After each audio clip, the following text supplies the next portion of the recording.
জিলহজ মাসের সেরা ৫টি আমল ও তাকওয়া। আসসালামু আলাইকুম ওয়া রাহমাতুল্লাহ। জিলহজ মাসের চাঁদ উঠে গেছে। অলস্তা কাটানোর এখনই সময়। রাসূলুল্লাহ সাল্লাল্লাহু আলাইহি ওয়াসাল্লাম এই দিনগুলোতে এমন কিছু আমল করতেন যা আমাদের অনেকেরই জানা নেই।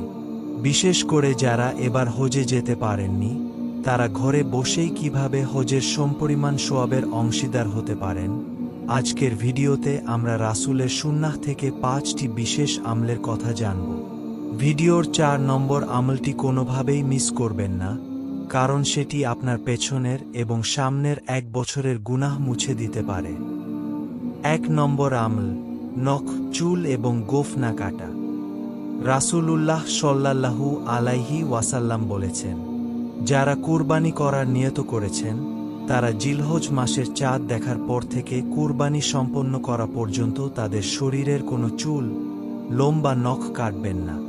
এতে যারা হজে গিয়ে ইহরাম বেঁধেছেন, তাদের সাথে একাত্মতা প্রকাশ হয় এবং মহান আল্লাহ এর বিনিময়েও সওয়াব দান করেন।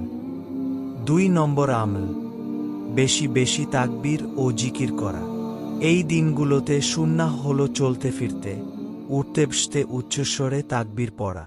তাকবীরটি হল আল্লাহু আকবার, আল্লাহু আকবার, লা ইলাহা ইল্লাল্লাহু, আল্লাহু আকবার, আল্লাহু আকবার, ওয়া লিল্লাহিল হামদ।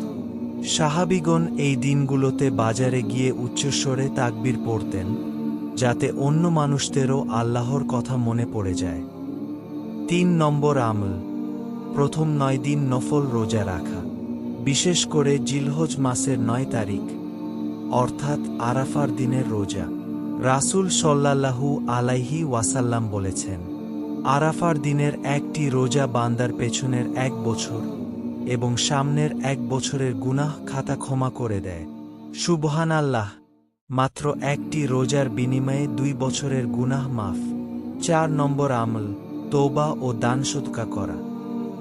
যেহেতু এই দিনগুলোর ইবাদত আল্লাহর কাছে সবচেয়ে প্রিয়, তাই গুনাহ থেকে বেঁচে থাকা এবং গরিব দুঃখীদের বেশি বেশি দান করা এই সময়ের অন্যতম সেরা আমল। ৫ নম্বর আমল, ১০ তারিখে কুরবানি করা। যার সামর্থ্য আছে তার জন্য কুরবানি করা সুন্নাতে মুয়াক্কাদাহ বা ওয়াজিব। এটি কেবল পশু জবেহ নয়, বরং নিজের ভেতরের অহংকার ও পশুত আলোকে জবেহ করে আল্লাহর দরবারে তাকওয়া পেশ করার মাধ্যম। আসুন আমরা আজ থেকেই নিয়ত করি, জিলহজ মাসের একটি দিনও যেন অবহেলায় কেটে না যায়। কমেন্ট করে জানান, আপনি কি আরাফার দিনের রোজা রাখার নিয়ত করেছেন? আল্লাহ আমাদের সবাইকে আমল করার তৌফিক দিন। আমিন।